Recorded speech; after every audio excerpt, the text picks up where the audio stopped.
पंडरीनाथ भगवान बोले अच्छा है, आप हमारा रूप देख के आनंदित हो रहे, हमारी एक आज्ञा मानोगे? बोले क्या?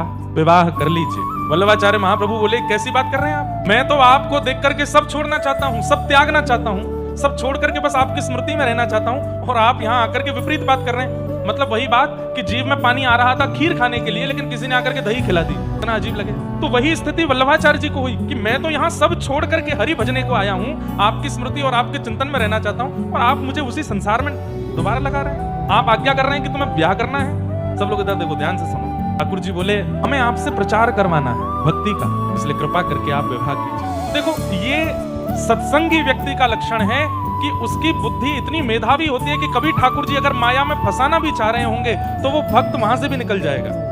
ये सत्संग से होता है, संग सब कुछ देता है व्यक्ति को। इसलिए रोज कथा सुना कीजिए, 10 मिनट सुनो, 20 मिनट सुनो, यूट्यूब पर सुनो, इंस्टाग्राम पे सुनो, कहीं भी सुनो, बिना सुने रहना नहीं है, रोज सुनिए। क्यों? सत्संग सुनते सुनते सुनते सुनते बुद्धि, मन, जीव, नेत्र सब योग्य होते चले जाते हैं। किसी दिन अगर ठाकुर जी आ गए सामने तो ठाकुर जी बड़े चतुर हैं, अपने बात के जाल में आपको ऐसा फंसा देंगे कि आप दोबारा संसार में ही गिरोगे जाके। कैसे?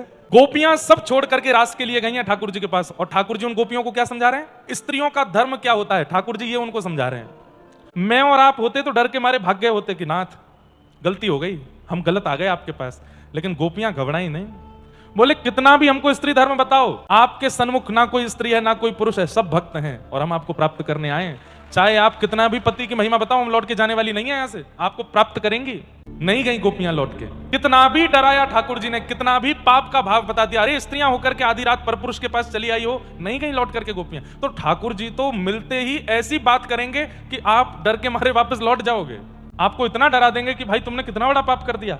ऐसे ही महाप्रभु वल्लभाचार्य जी महाराज से पंडरीनाथ भगवान बोले तुमको संसार में जाना पड़ेगा, तुमको विवाह करना पड़ेगा, नहीं तो तुम्हारा जन्म लेना व्यर्थ हो जाएगा। तुम इसके लिए नहीं आए हो कि तुम अकेले बैठ के भजन करो, तुम इसके लिए आए हो कि तुम्हारे भजन से लाखों का उद्धार हो, करोड़ों का उद्धार हो। जाओ जाके गृहस्थाश्रम में प्रवेश करो, विवाह करो। श्रीमद वल्लभाचार्य महाप्रभु बोले मैं आपकी आज्ञा मानूंगा, लेकिन बदले में मुझे कुछ और भी चाहिए, दे सको तो दीजिए।